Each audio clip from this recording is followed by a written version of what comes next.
Ladies and gentlemen, I'd like to introduce you to Walter D. Jennings, a student of SUNY Plattsburgh and a pledge of Psi Epsilon Chi fraternity.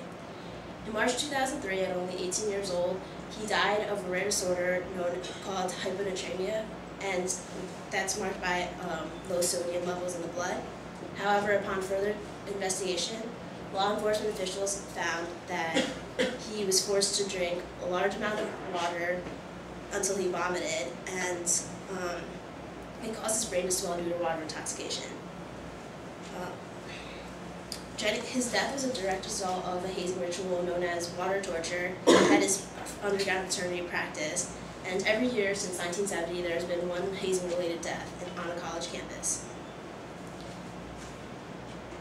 Despite laws and institutional rules prohibiting such dangerous activities, hazing is still prevalent in many campus groups, predominantly in athletic teams, social fraternities or sororities, and peer groups. However, it is important for all students, regardless of their interests, to recognize hazing, as it also occurs across a range of different student groups.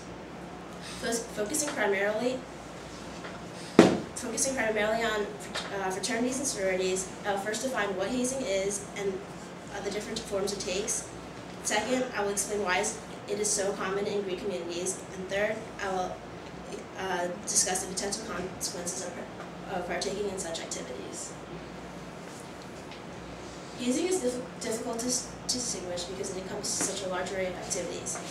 It is defined as any activity that a prospective member or pledge must take in order to gain acceptance into the group that produces mental or physical discomfort, embarrassment, harassment, or ridicule. This table shows the most common hazing behaviors in Greek life, with participation in drinking games as being the most prevalent. It encompasses so many different activities, and each at different severities, and it includes, but is not limited to, servitude and daily duties, sleep deprivation, rough rituals involving physical force, paddling, beatings, or sexually demeaning behavior, verbal abuse, yelling, or name-calling, consumption of any substance, concoction, drug, alcoholic beverage, or food, road trips, and kidnapping pledges. Even the most trivial tasks, including demanding pledges to learn trivia about their members or wearing unusual or silly clothing, is considered less severe forms of hazing. Even though it is difficult to distinguish and covers a broad range of activities, 7 out of 10 students in the National Study of Student Hazing are aware of hazing behaviors and recognize it as part of campus culture. You may ask yourselves, why do young adults with any self-respect and civility engage in such inhumane and degrading activities to belong to a particular group? In Hangnumer's book, Wrongs of Passage, he suggests that people who engage in hazing are, in a sense, extremists, justifying actions that are beyond the range of normal human behavior. Fraternities associate power and reward with individuals who are perceived as making the group better, and the hazers see themselves as doing a service to the pledges by teaching them superiority and getting weak ones to toughen up or quit. Hazing is believed to uphold higher standards and builds cohesiveness by creating a sense of bonding as the pledges overcome a common enemy. Pledges cannot gain admission until everyone can demonstrate respect, loyalty, unity, and brotherhood. Supporters consider hazing as a rite of passage, forcing young adults to put aside their immaturity. Fraternities generally rush first-year students who are the most susceptible to hazing because they are in unfamiliar surroundings and they are away from family and friends. To these young people, who especially crave relationships and acceptance, enduring hazing beats the pain of loneliness. The experience often involves a great deal of idealism and personal excitement and is associated with detachment from the old life and immersion into the new. Dating back 2,000 years to ancient Greece, hazing first appeared in America in the 17th century and has become entrenched into many of the fraternal organizations' ritualistic practices. Because fraternities have a certain amount of secrecy regarding their rituals and a belief in systems that preserve the status quo and foster fear of change, they are obligated to uphold hazing activities.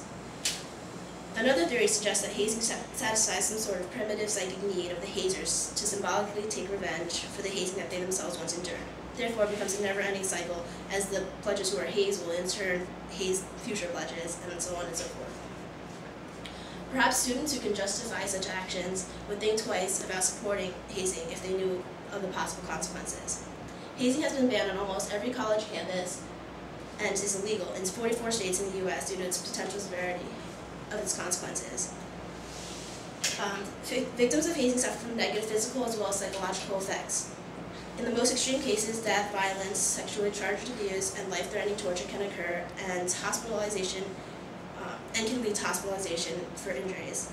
However, constant verbal abuse, sleep deprivation, embarrassment, and degradation can leave victims traumatized and can cause self-destructive behaviors or long-term psychological damage. For these reasons, students or organizations caught engaging in hazing are reprimanded depending on the severity. In most cases, fraternities can be subjected to fines, lose privileges, or be forfeited for periods of time or indefinitely. Individuals found guilty could be suspended or expelled, and in more severe cases, lawsuits can occur and perpetrators can face legal sanctions. In the case of Walter Jennings, 11 members of his fraternity pleaded guilty to various charges, including criminally negligent homicide, and face additional sanctions by the university. I've just defined and distinguished what hazing consists of, why it occurs, and the consequences that may result from it. It is highly prohibited in most states and institutions due to its potential consequences, but this ancient practice that supporters say builds character and camaraderie is still common in many campuses.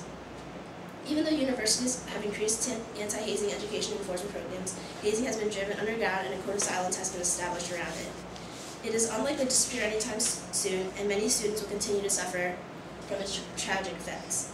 Just remember, hazing, it's here, harmful, and hidden.